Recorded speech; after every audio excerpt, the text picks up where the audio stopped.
Hi, welcome. It's Sunday, March 18th. How are you all doing today? The weather here in Minnesota is fabulous. We're still in like the 60s or 70s, which is about 25 degrees above normal for us, and we're just all enjoying it. Snow's all gone, and hopefully now we don't get any freezes because we're starting to get some buds on the trees and things. But anyway, as we move into today's reading, you might be wondering, what in the world can we try to use to sum up and bring together some sort of teaching from everything we've read in these chapters? And let me try to offer you something right now, and we'll see where we go with it. Here's what I would say. It's all about personal and social integrity. And now, let me tell you why I'm thinking that. First of all, I jotted down a list of the various topics in the readings today.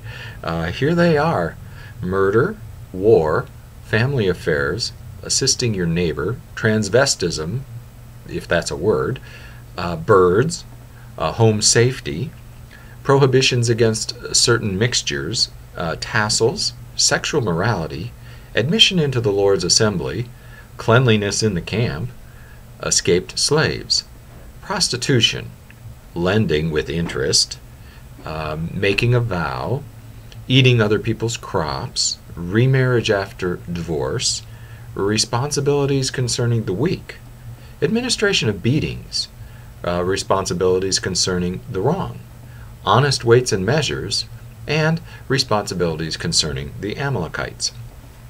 So, what does that list look like to you? There's a whole lot in there. Well, here are just a few things I came up with in my own life that it kind of reminds me of. First, a Boy Scout handbook. Secondly, our church's policy manual. Thirdly, the Department of Public Safety's driver's manual. Fourth, the auto manual in my glove box. Fifth, directions I receive on the bag with my prescription medication. And finally, a manual that I have for getting my soccer coaching certification. And there are others I could draw on as well. And I'm sure you can make your own list. And the reason I share these is because I think it's helpful for me when I read these chapters to look at it along the lines of a handbook or a manual, and to look at them as a whole, as to why in the world is God spread out across the board with all these sorts of things.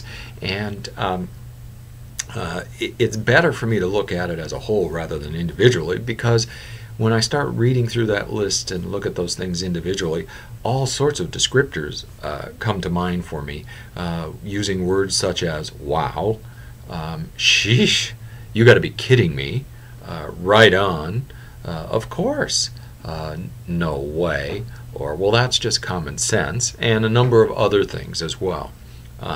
So some of them really apply to us still today. Some of them seem obvious, some not so obvious, some seem pretty extreme. They're really across the board.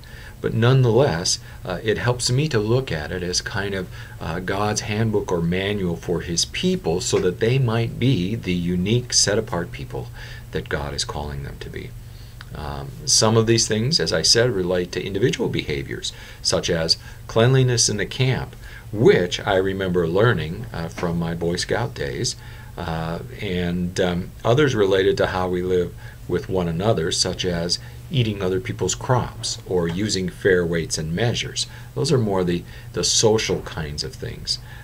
It's kind of like the other day getting gas in my car, and if you pull up to the gas pump and you look on it while the gas is being pumped, there's a little label here, at least in Minnesota, and it tells you the month and the year that this particular pump was checked by the Department of Weights and Measures to guarantee that the 1 gallon that it says I'm pumping is actually going into my car.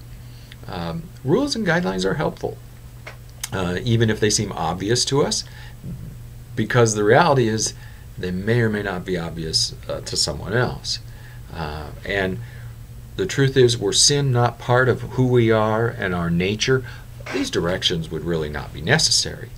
Sadly, though, we struggle to follow these rules. I was thinking about this even when all the commands and guidelines and examples God gives to us. So if we were people who were without sin, we wouldn't need these rules. We would just do them naturally.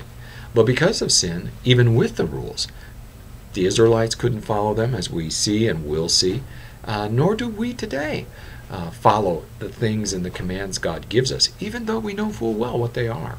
So as I was thinking about that, it reminded me, and don't ask me why, but it reminded me of an old movie called The Bad News Bears, and I had to look it up. It actually came out in 1976, believe it or not. So again, I'm aging myself, which is fine. Some of you may remember it, some may not. I think they've had a remake done of it.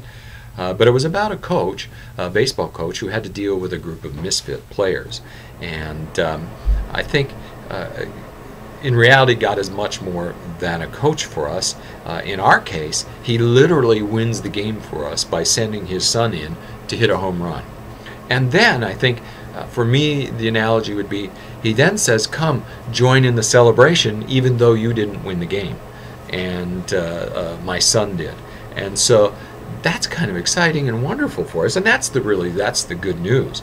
God gives us the layout of the land and the manual to live by, and we fail miserably at it. But then he sends his son in, who does it for us and does it perfectly, and then says, there, I accept you because of what my son has done. So in the end, it's helpful for me to look at all of these things this way and realize that there's a reason for that it helps God's people to be unique, to be set apart, to be different from the world, and to get along with one another while they are also individually trying to be the people God would have them to be. So in the end, what can we say about all this? Well, let's keep working on the grounders and hitting the cutoff man, to use baseball terminology. But let's do it as we're already celebrating the victory that's been won for us. Kind of makes me want to get out and swing a bat. Anyway, blessings on your day. We'll talk to you again.